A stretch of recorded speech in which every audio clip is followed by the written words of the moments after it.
আজি নগাঁৱৰ এখন খুব আগশাৰী স্কুল, যিখন নাৰায়ণা এখন স্কুলৰ সন্মুখ ভাগত যি গছ আছিলে, এই গছ বহু পুৰণা। মোৰ জন্মকালৰ পৰাই মই দেখা পাই আহিছোঁ এই গছ কেইজোপা। কিন্তু আজি যি বিশ্ব পৰিৱেশ দিৱস, এই পৰিৱেশ দিৱসৰ সময়ছোৱাতে ৰাতিপুৱাই কোনোবা আহি পেলাই গছডাল কাটিলে। এই কাটাৰ তৎকালীনভাৱে আমি যুৱ ছাত্ৰ পৰিষদে যেতিয়াই দেখিলোঁ, আমি ফৰেষ্ট বিভাগকো লগতে আমি গোটেইখিনি কথা অৱগত কৰিলোঁ। আহি পেলাই নাৰায়ণা যিখন স্কুল আছিলে, সেই স্কুলখনৰ সন্মুখ ভাগত হোৱাৰ বাবে নাৰায়ণা স্কুলৰ কৰ্তৃপক্ষৰ লগত ফৰেষ্ট বিভাগে বহি পেলাই তেওঁলোকে কৈছে যে তেওঁলোকে কটা নাই, তেওঁলোকে গম নাপায় কোনে কাটিছে। কিন্তু আচলতে দুৰ্ভাগ্য বিষয় যে বৰ্তমান সময়ত আজি আপোনালোকৰ সংবাদ মাধ্যমৰ যোগেৰে আমি গম পাইছোঁ যে অসমতে সৰ্বাধিক বন ধ্বংসযজ্ঞ হৈছে। যি এক তথ্য আজি প্ৰকাশ হৈছে প্ৰতিদিন কাকতত, সেই কাকতত কিন্তু স্পষ্টভাৱে লিখিছে যে পূৰ্বাঞ্চলৰ আটাইতকৈ অসমতে বন ধ্বংসযজ্ঞ আটাইতকৈ বেছি হৈছে। আৰু এই বিশ্ব পৰিৱেশ দিৱসত আজি কোন কেইজন আঁতৰাই আহি পেলাই সেই গছডাল কাটিলে, এইটো আচলতে দুৰ্ভাগ্যজনক কথা। ফৰেষ্ট বিভাগ থাকোঁতেও ফৰেষ্ট বিভাগৰ নিৰ্লিপ্ততাৰ সুযোগ লৈ পেলাই এই কোনে গছ কাটিলে, কোন কৰ্তৃপক্ষই ইয়াত দায়িত্ব ল'ব সেই গছডাল। এতিয়া কোনো কৰ্তৃপক্ষই দায়িত্ব লোৱা নাই যে সেই গছডাল কাটা নাই বুলি কৈছে। কিন্তু আমি এটা যুৱ ছাত্ৰ পৰিষদে কৈছোঁ, এই গছডাল যোনে কাটিছে তেওঁ কিন্তু উচিত মূল্য দিব লাগিব, আৰু সেই কৰ্তৃপক্ষক ফৰেষ্ট বিভাগে উলিয়াই তেওঁক উচিত শাস্তি দিব লাগিব কিন্তু অনাগত দিনত। আপোনালোকৰ যুৱ ছাত্ৰ পৰিষদৰ এজন নেতৃত্ব যোনে হেৰি লৈ আছে, আপোনালোকৰ সদস্যই দেখাত এজন শইকীয়া বোলা উপাধিজনীয়ে ভিডিঅ' কৰোঁতে বাধা দিছিলে।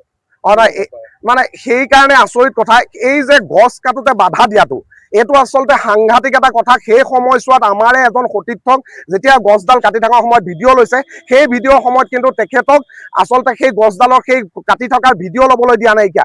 এইটো এটা কথা যে এইটোৱে বুজিব পৰা যায় যে তেওঁলোকে নিজৰ সুবিধাৰ্থে আচলতে এই গছডাল কাটিছে, কিন্তু বৰ্তমান সময়ত কৰ্তৃপক্ষই সেই দায় মানি লোৱা নাই। কিন্তু আমি এটা কথা কওঁ, ফৰেষ্ট বিভাগে কিন্তু ইয়াৰ এই গছডাল কাটিলে তাৰ সম্পূৰ্ণৰূপে তদন্ত কৰি পেলাই সেই গছডাল কোনে কাটিলে তাৰ বিভাগীয় কৰ্তৃপক্ষই কিন্তু সেইটো উচিত জবাব কিন্তু যুৱ ছাত্ৰ পৰিষদক দিব লাগিব।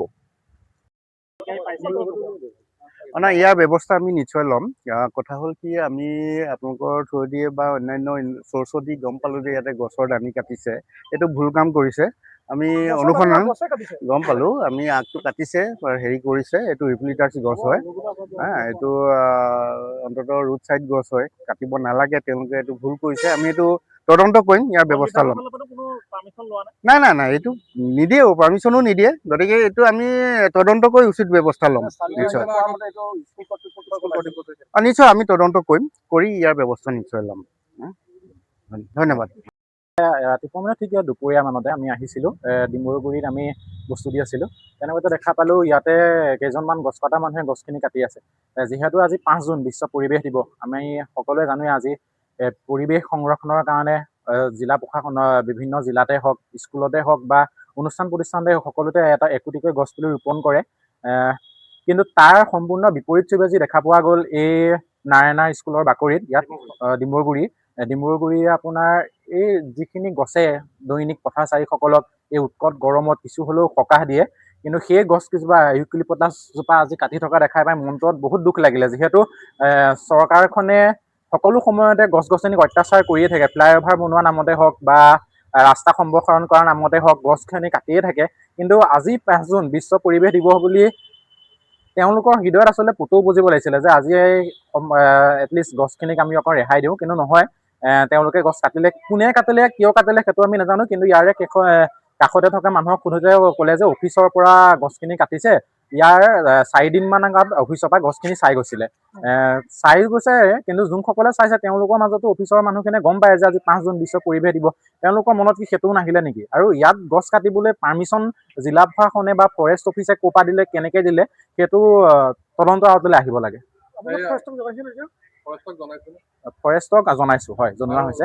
আপোনালোকে যেতিয়া দেখা পাইছিলে যে গছ কাটি থকা, কোনোবাই আহি পেলাই আপোনালোকক বাধা দিছিল তাৰ মাজতে কোনোবা এজনে মানে মই ভিডিঅ' কৰিছিলোঁ, যিহেতু গছ কটা দেখি পেলাই মই ভিডিঅ' কৰিছিলোঁ ছ'চিয়েল মিডিয়াত আপলোড কৰিম বুলি। তাৰ মাজতে কোনোবা শইকীয়া বুলি কোৱা এজনে আহি পেলাই কৈছিলে নালাগে ভিডিঅ' কৰিবলৈ থোৱা, এনেকৈ বুলি কৈছিলে। তেওঁ ঠিকনা তাক চিনি পায় নে কিবা? শইকীয়া বোলাজন কোন? শইকীয়া বোলাজন খুব মই এই অফিচৰে কোনোবা হয় বুলি কৈছে ইয়াৰে। তোমালোক অহাৰ পিছত তেওঁলোক পলাই চব পলাই গৈছে। মই ভিডিঅ' কৰাৰ পিছতে তেওঁলোকে গছ কটা মানুহখিনি নামিবলৈ অৰ্ডাৰ দিলে। আৰু আমি যিহেতু আমি এটা কোম্পানী কাম কৰি আছোঁ, আমি আগলৈ যাব লগা হ'ল। তাৰপিছত আহি পেলাই যেতিয়াই সাংবাদিকসকল পাইছেহি বা আমি পাইছোঁহি, এতিয়া তেওঁলোক নাইকিয়া সম্পূৰ্ণ পলাই দিছে।